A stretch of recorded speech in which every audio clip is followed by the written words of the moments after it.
A reading from the letter to the Hebrews. Christ did not enter into a sanctuary made by hands, a copy of the true one, but heaven itself,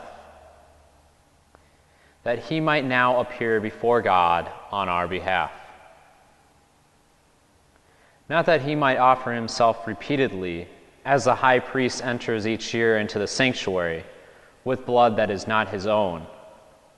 If that were so, he would have to suffer repeatedly from the foundation of the world.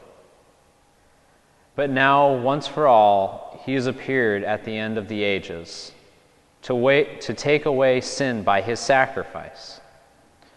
Just as it is appointed that human beings die once, and after this the judgment, so also Christ, offered once to take away the sins of many, will appear a second time, not to take away sin, but to bring salvation to those who eagerly await him.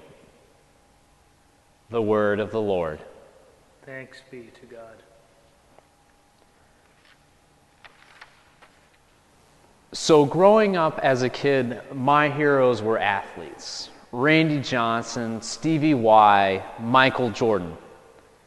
But I know that some of my friends growing up, they loved superheroes, especially in comics.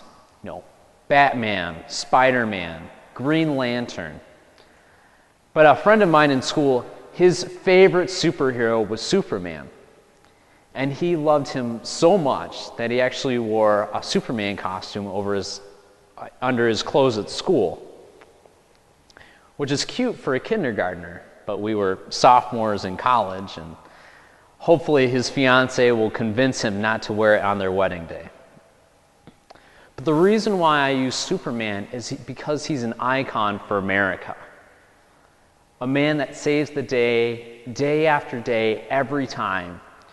Whether it's Lois Lane in distress, a boy about to get hit by a train, or a boat that's about to go over the waterfall in Niagara. We love him because he always comes to rescue, to save the day.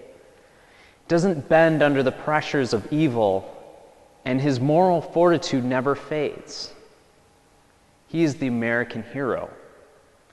And this is someone that we look to hopefully come in our society today.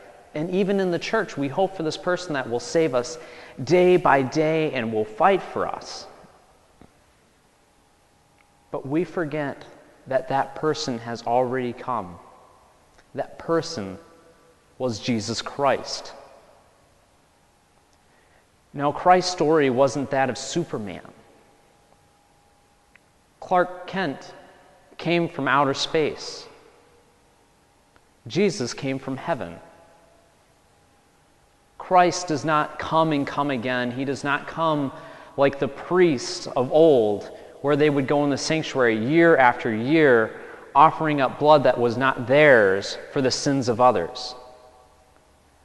Christ died, giving his own blood to overcome sin in the ultimate sacrifice on the cross. Christ has defeated sin. But then the question arises, why do we still have sin? Why does it still exist today? Now, in the War of 1812, there were battles fought into 1815, even after the Treaty of Ghent was signed in 1814. So even now, though sin has been overcome by Christ, we are still fighting these battles, trying to be Superman each and every day, trying to overcome sin. Now, my brothers and my sisters, we finally need to stop this fighting. We need to die like Christ. This is how sin will end.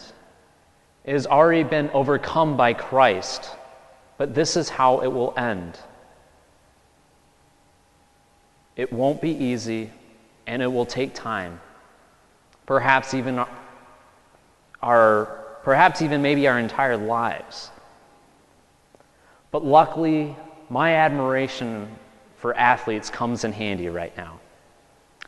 Now, I know all of you know this motto, just do it.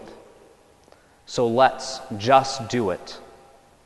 Let us die to ourselves and live for Christ.